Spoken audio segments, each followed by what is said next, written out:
मांगे उत्तर। मैं हूं कुंदन सब्याल। यूपी में विधानसभा चुनाव का अभी वक्त बहुत बचा हुआ है, लेकिन लड़ाई बड़ी है, इसलिए तैयारी भी शुरू कर दी गई है। यूपी बीजेपी में जल्द प्रदेश अध्यक्ष का ऐलान होने वाला है, यानी किसकी अगुवाई में बीजेपी अगले चुनाव में रणनीतिक रूप से जाएगी, उस नाम का ऐलान हो जाएगा। रेस में कई दिग्गजों के नाम बताए जा रहे हैं। सांसद, केंद्रीय मंत्री, यूपी के मंत्री कई लोग हैं, लेकिन माना जा रहा है कि इस रेस में पंकज चौधरी जो केंद्रीय वित्त राज्य मंत्री हैं, उनका नाम सबसे आगे है। पंकज चौधरी पूर्वांचल का बड़ा चेहरा है, उनके पास चुनावी जंग का बड़ा अनुभव है और सबसे बड़ी बात, वे कुर्मी बिरादरी के बड़े नेताओं में से एक हैं, यानी पिछड़ा वर्ग, जिसे साधने के लिए अखिलेश एड़ी चोटी का जोर लगा रहे हैं। इसलिए माना जा रहा है कि बीजेपी पंकज चौधरी को आगे करके पीजे की काट की चाल चल सकती है। चर्चा शुरू करें उससे पहले आपको एक रिपोर्ट दिखाते हैं। यूपी बीजेपी को नया अध्यक्ष मिलने का इंतजार अब खत्म होने वाला है। केंद्रीय वित्त राज्य मंत्री पंकज चौधरी का प्रदेश अध्यक्ष बनना करीब करीब तय है। पंकज चौधरी यूपी में बीजेपी के बड़े ओबीसी नेता हैं। उनकी कुर्मी समाज के बड़े नेताओं में गिनती होती है। इतना ही नहीं, पूर्वांचल के कद्दावर नेता माने जाते हैं। पंकज चौधरी ने अपने सियासी जीवन की शुरुआत 1989 में गोरखपुर नगर निगम में पार्षद का चुनाव लड़ने से की थी। वो गोरखपुर के डिप्टी मेयर भी रहे। इसके बाद पंकज चौधरी ने 1991 में पहली बार महाराजगंज से लोकसभा का चुनाव जीता था। वो महाराजगंज से 7 बार से लगातार सांसद हैं। पंकज चौधरी अभी केंद्र में केंद्रीय वित्त राज्य मंत्री भी हैं। वो ओबीसी केंद्रित रणनीति के मजबूत पिलर हैं। इसके अलावा यूपी बीजेपी अध्यक्ष की रेस में और भी कई नाम हैं। भारतीय जनता पार्टी में हम लोगों को लगभग 14-15 करोड़ सदस्य हैं देश में, 2.5-3 करोड़ सदस्य उत्तर प्रदेश में हैं। तो लोकतंत्र में हमारी पार्टी कोई किसी विरासत को आगे बढ़ाने वाली पार्टी नहीं है। सबको अधिकार है और सब प्रदेश अध्यक्ष बन सकते हैं। केंद्रीय मंत्री BL Verma, deputy CM Keshav Prasad Maurya, पशुधन मंत्री धर्मपाल सिंह, पूर्व केंद्रीय मंत्री साध्वी निरंजन, ज्योति व जल शक्ति मंत्री स्वतंत्र देव सिंह का नाम भी चर्चा में है। 14 को 1 बजे प्रदेश अध्यक्ष और राष्ट्रीय परिषद के चुनाव के लिए केंद्रीय चुनाव अधिकारी, केंद्रीय वाणिज्य मंत्री श्री पीयूष गोयल जी हैं। उनके आगमन पर 1 बजे चुनाव परिणामों की घोषणा होगी। प्रदेश अध्यक्ष चुनाव की नामांकन प्रक्रिया कल केंद्रीय चुनाव पर्यवेक्षक और राष्ट्रीय महामंत्री विनोद तावड़े की मौजूदगी में होगी। अगर 1 से ज्यादा नामांकन होते हैं तो चुनाव की प्रक्रिया अपनाई जाएगी। 14 दिसंबर को चुनाव प्रभारी पीयूष गोयल औपचारिक रूप से अध्यक्ष के नाम का ऐलान करेंगे। कुल मिलाकर सबकी निगाहें अब लखनऊ पर टिकी हैं। जब नए प्रदेश अध्यक्ष के नाम का ऐलान होगा,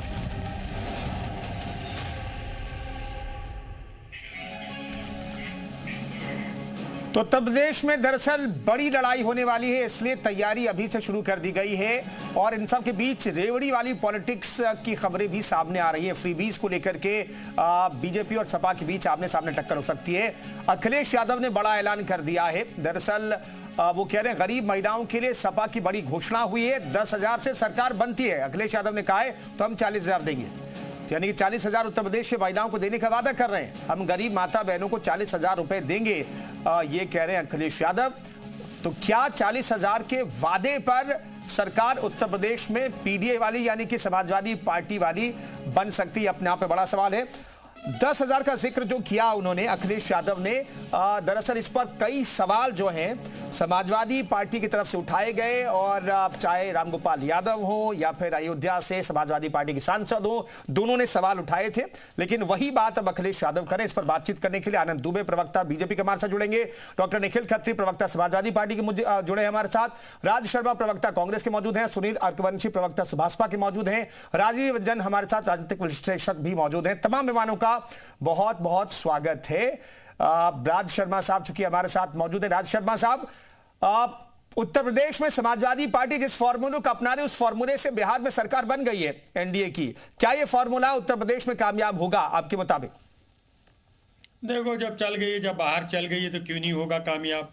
और मैं तो कहता हूं, देखिए मेरी बात सुन लीजिए, जब बीजेपी ये हथकंडे अपना रही है तो हर कोई चाहता है हथकंडे अपनाए, क्योंकि मुझे तो नहीं लगता कि बिहार में बीजेपी को कोई समर्थन था।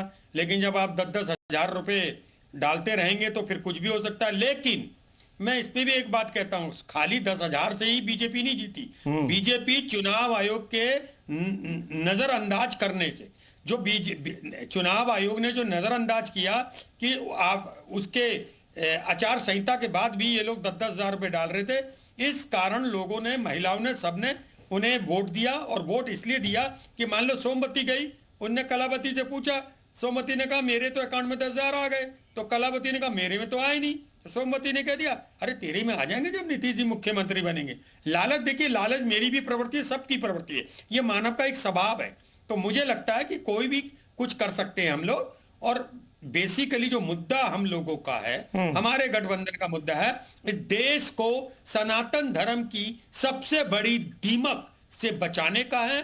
और सनातन धर्म का अगर सबसे बड़ा दुश्मन है तो वह भारतीय जनता पार्टी है।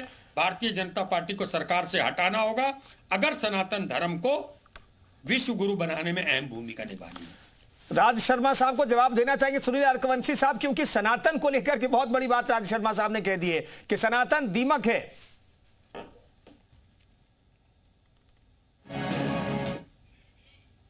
लगता हो, मगर कहीं ना कहीं राज शर्मा जी भी सनातन से ही आते हैं और इस बात को लेकर जो राज शर्मा जी कह रहे हैं वो उनका विषय है। अभी आप का जो मेन विषय था कि जो है बिहार में जो है 10-10 हजार रुपए देने का काम किया गया है, मगर ये राज शर्मा जी ने ये नहीं बताया कि अगर कोई योजना चुनाव की तारीखों से पहले उसका ऐलान कर दिया जाता है तो वो योजना चाहे चुनाव चल रहा हो उसमें भी लागू कराने का काम किया जाता है। तो ये चुनाव आयोग से पहले जो घोषणा की गई थी उससे पहले उस योजना को लागू कर दिया गया था। अब नहीं, क्योंकि चुनाव से पहले पैसा दे सकते हैं, आचार संहिता लगने के बाद कोड ऑफ कंडक्ट लग जाता है, उसके बाद पैसा नहीं दे सकते, पैसा नहीं दे सकते। खटाखट जो है पैसा बैंक के खाते में आने की बात कर रहे थे, मगर जनता ने आपको निकालने का काम किया, आपने भी गुमराह करने का काम किया था कि पैसा देने का काम करेंगे। आप जैसे चुनाव आएगा 2024 का लोकसभा का चुनाव आएगा, पैसा देने का काम करेंगे, मगर आपको निकालने का काम किया गया। मैं बता रहा हूँ आपको, मेरी बात को समझने की अकल कोई दे सकता है। मेरी बात भी सुन लीजिए, मैं समझ रहा हूँ, मैंने आपको बात धैर्य से सुना। कोड ऑफ कंडक्ट लगने के बाद आप कोई दे सकते हैं, बेनिफिट दे सकते हैं। और आप धैर्य से सुन लीजिए, मैं बता रहा हूँ, कोई योजना जो अगर लागू होती है चुनाव की तारीखों से पहले तो उसको आपको कोर्ट में जाना चाहिए, आपको कोर्ट में जाना चाहिए, आप अपने कोर्ट में वो दस्तावेजों को वहां पर कोर्ट आपको जवाब देने का काम करेगा, वो आपको कोर्ट जवाब देने का।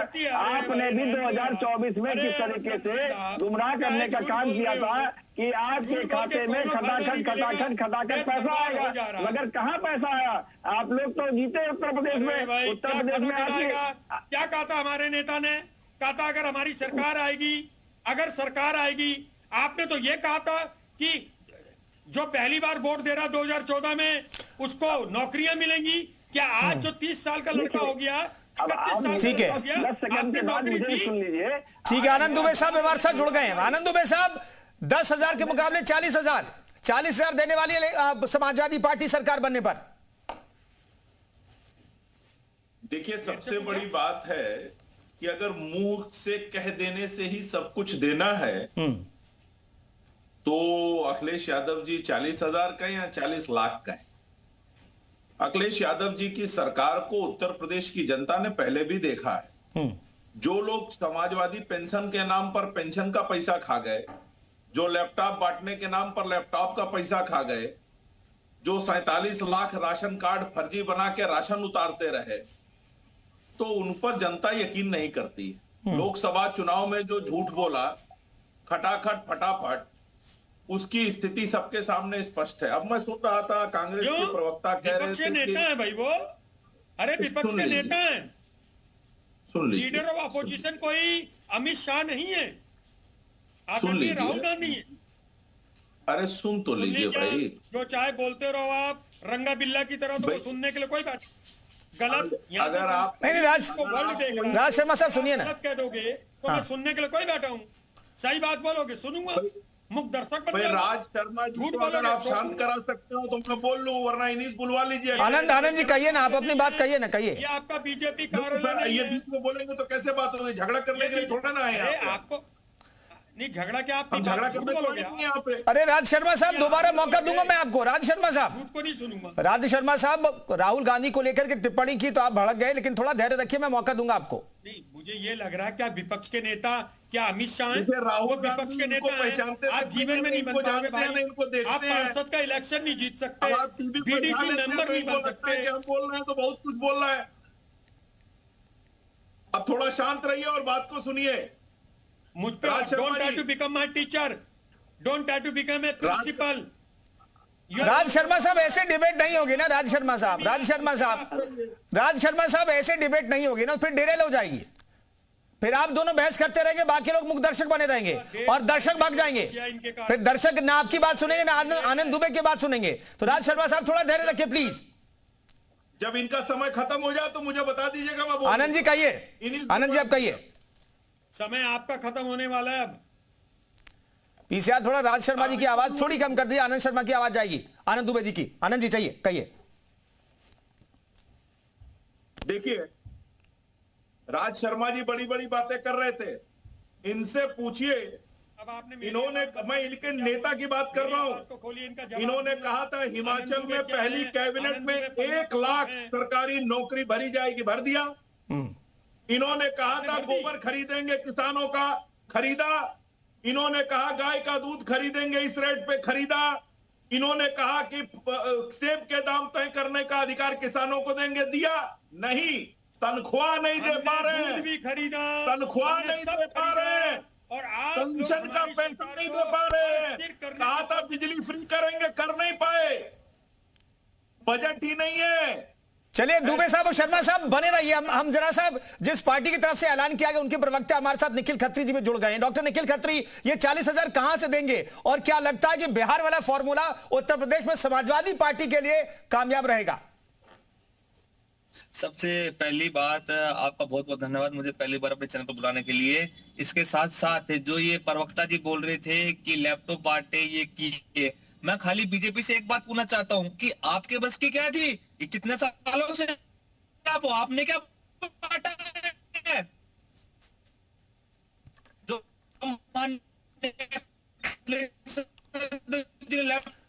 निखिल साहब, आपके नेटवर्क कुछ प्रॉब्लम है, आपकी आवाज क्लियर तौर पर नहीं मिल पा रही है। मैं दोबारा पीसीआर को आऊंगा कनेक्ट करने के लिए आपको। राजीव रंजन साहब हमारे साथ मौजूद हैं। राजीव रंजन साहब, हमने लोकसभा चुनाव में देखा खटाखट पैसे देने की बात कही गई और कहा गया कि इतना पैसा आपके अकाउंट में मिलने लगेगा, लेकिन क्या 10,000, 8,000, 40,000 क्या मैटर से बड़ा है क्रेडिबिलिटी का मैटर? क्रेडिबल कौन है वो मैटर बड़ा है? राजीव रंजन साहब। नहीं, बिल्कुल कुंदन जी, आपने वही बात कही जो मेरे मन में है कि पैसा आप कितना देंगे, कितना आप बेनिफिट देंगे, इसका वादा करेंगे, इससे काम नहीं चलने वाला है। इन सब लोगों की सरकारें पहले उत्तर प्रदेश में रही हैं, अपनी सरकारों में इन लोगों ने क्या क्या किया ये जनता को पता है। तो आपकी क्रेडिबिलिटी जनता के बीच क्या है? आप बोलने को 40,000 बोल दें, 1 लाख बोल दें, 1,40,000 बोल दें, लेकिन जनता को भारतीय जनता पार्टी की लोक कल्याणकारी नीतियों पर भरोसा है। उसको ऐसा लगता है कि कम से कम भारतीय जनता पार्टी की सरकार नेतृत्व जो वादे करती है, जो दावे करती है, उसको पूरा करती है। बार बार जनता ने कसौटी पर कसा और बार बार कसौटी पर भारतीय जनता पार्टी की सरकार सही साबित हुई। ठीक, तो सवाल है कि केवल इस तरह के नारे देके, इस तरह की बात करने के बजाय अगर सरकार की जो कमियां हैं उनको उजागर करना, उसके खिलाफ सड़कों पर आंदोलन चलाना और जनता को ये कन्विंस करना कि हम ही आपके सही नुमाइंदे हैं, ये बिना जनता के मन में बात बिठाए कुछ होने वाला नहीं है जी। बाकी ये SIR का मामला, वोट चोरी का मामला, वोटिंग मशीन का मामला, ये केवल होने वाले हार की एक पेशबंदी के रूप में नजर आता है जी। जिन जिन राज्यों में चुनाव आता है उसमें चुनाव से थोड़े दिन पहले शुरू कर देते हैं कि वोट चोरी है तो ये है, SIR है, यहाँ है, वहाँ है। कुल मिलाकर अब जनता ये समझने लगी है कि शायद इस तरह की बात विपक्ष इसलिए उठाता है कि उसको संभावित हार का खतरा दिखता है। बिल्कुल ठीक है। तो लोक कल्याणकारी नीतियां बनाना, जनता को प्रभावित करना और जनता के दिलों में उतरना। बिल्कुल क्रेडिबल होना इसके पड़ेगा बिना सबसे भारतीय पहले जनता आपको पार्टी कि की आप सरकार 8,000 को दें, इस देश 10,000 से दें, रिप्लेस करना 40,000 बहुत दें, मुश्किल है। लेकिन राजनीतिक विश्लेषक भी कह रहे हैं कि भाई आपकी क्रेडिबिलिटी सबसे इंपॉर्टेंट है। अगर आपकी क्रेडिबिलिटी है तो लोग आपको वोट करेंगे। आनंद दुबे साहब, लेकिन इन सब के बीच पीडीए के कार्ड के तौर पर आप प्रदेश अध्यक्ष के चुनाव में लगभग चीजें फाइनल हो गई है। हम तो कह रहे हैं कि एक नाम लगभग फाइनल हो चुका है, वो आधिकारिक तौर पर परसों पता चलेगा। लेकिन क्या पीडीए के कार्ड के लिए यह नाम तय किया जाए, उसी लिहाज से यह नाम तय हो रहा है? आनंद दुबे साहब, ने पीडीए का कार्ड क्या है? पीडीए मतलब तो party of Dimple and Akhilesh, party of Dimple and Akhilesh ji. PDA मतलब क्या है? डिंपल जी और अखिलेश जी की पार्टी और एक परिवार की जागीर, यही तो है।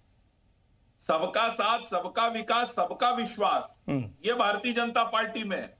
इसमें सभी समाहित हैं और हम सबको साथ लेके चल रहे हैं और इसी वजह से हर जगह जनता हमें आशीर्वाद दे रही है। आने वाले समय में आप देखिएगा, ये लोग जिस लेवल की राजनीति कर रहे हो, जिस तरह से संवाद की जगह विवाद का रास्ता चुन रहे हैं, इनको लगता है झूठ बोलने से, झूठे वादे कर। बिहार में भी तो आपने बड़े बड़े वादे किए थे, बड़े बड़े झूठे वादे किए थे। कहीं तालाब में कूद गए, कहीं कुछ कर लिया। जनता ने कुछ किया क्या? जनता ने आप पर भरोसा नहीं जताया, क्योंकि उनको पता है कि आपका असल चरित्र यही है कि जब आप सत्ता में आएंगे तो सिर्फ परिवार के लिए काम करेंगे, जाति और जमात की राजनीति करेंगे, अपराध को बढ़ावा देंगे, तुष्टीकरण को बढ़ावा देंगे और जनता को बरगलाएंगे, जनता से झूठ बोलेंगे, जनता को छलने का काम करेंगे। ठीक है, इसीलिए जनता आप पर भरोसा नहीं कर रही। डॉक्टर निखिल खत्री, क्या आप जवाब देना चाह रहे थे आप कुछ आनंद दुबे साहब को, लेकिन बड़ा सवाल यह कि क्रेडिबिलिटी कहां से लाएंगे? क्या मेरी आवाज ऑडिबल है सर? अभी तो है जी। हेलो, हाँ, हेलो जी, निखिल जी कहिए।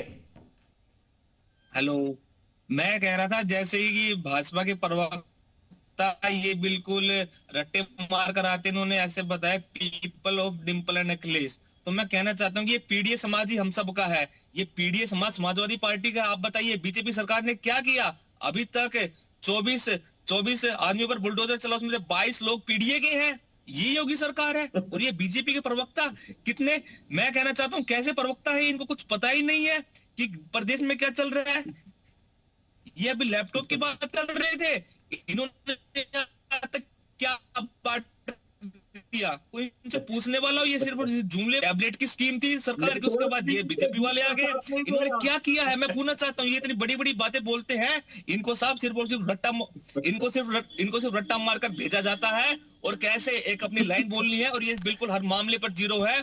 ठीक है, आनंद दुबे साहब जवाब देना चाहते हैं, लेकिन उससे पहले राज शर्मा छोटा सा रिएक्शन। आनंद दुबे जी मैं लौटता हूँ आपके पास। आनंद जी, आप पीडीए समाज की प्रकृति तो नहीं ही देती है, तकनीक भी झूठ का साथ नहीं दे रहा है। राज जी कहिए। बस मैं इतनी सी बात कहना चाहता हूं। मैं ये इस पे नहीं जाऊंगा कि ये चोरी से बने, चोरी के वोट डकैती मार के बने, मैं इस पे नहीं जाऊंगा। बन ही गए, नकल मार के बने, डकैती मार के बने। लेकिन क्या 2014 में जिस लड़के ने पहली बार वोट दिया था रोजगार के नाम पे, आनंद दुबे जी मैं चाहता हूं आप बताएं, यहाँ पे देश जानना चाहता है क्या उसको नौकरी मिली?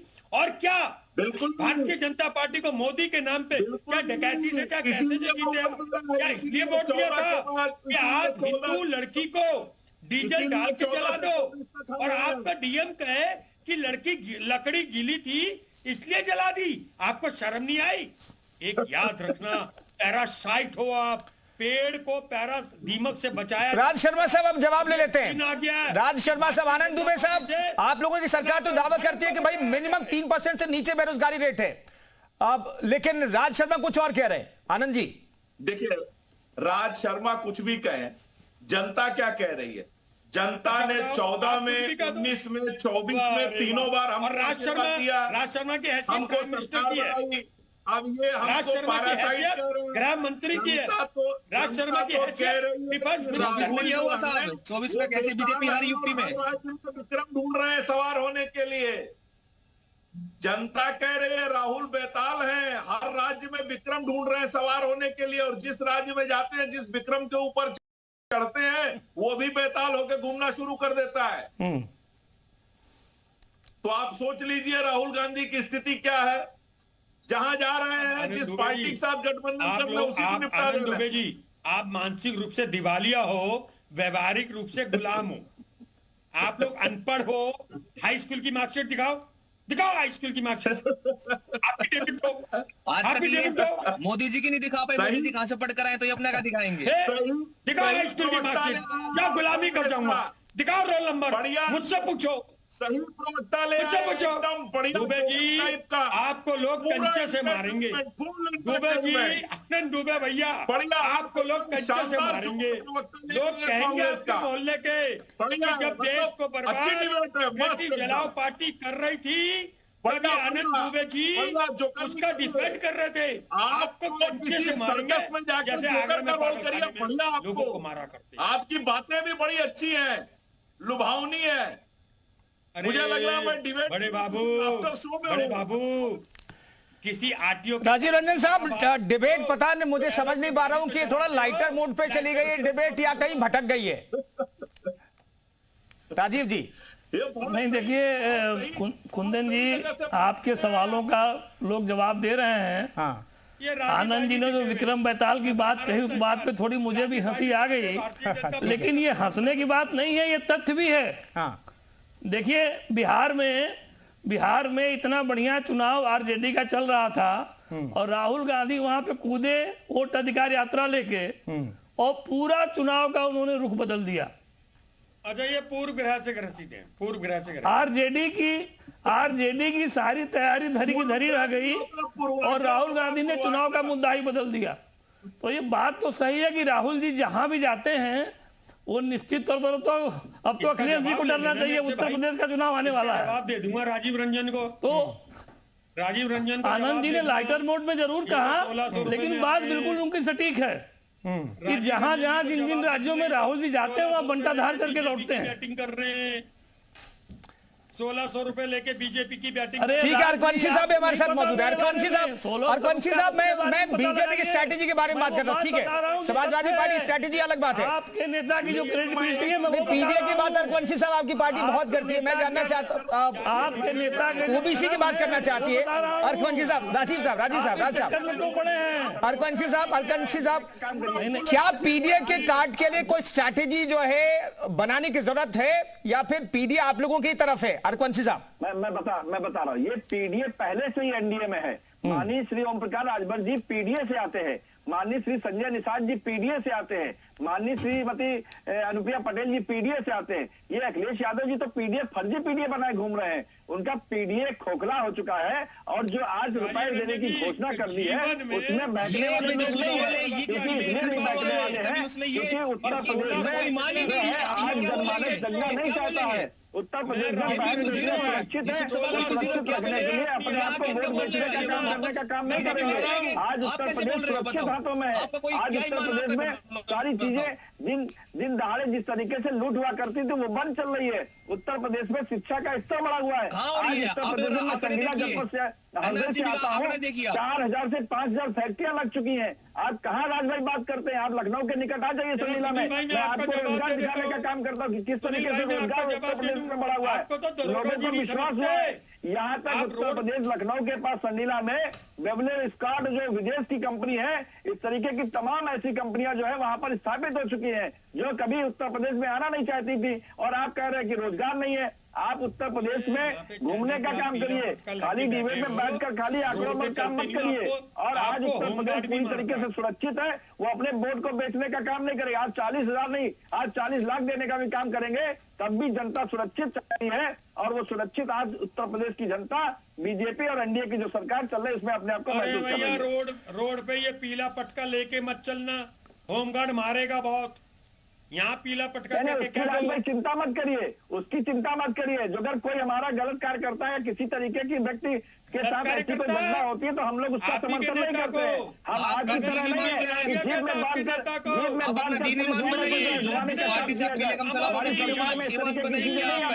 अगर जहाँ पर कोई गलत है तो उसमें कार्रवाई हमारे नेताजी। ठीक है अरकवंशी साहब, और कौन सी साहब मैं आता हूं। निखिल खत्री साहब एक चीज बताइएगा, निखिल खत्री जी से मेरा सवाल है।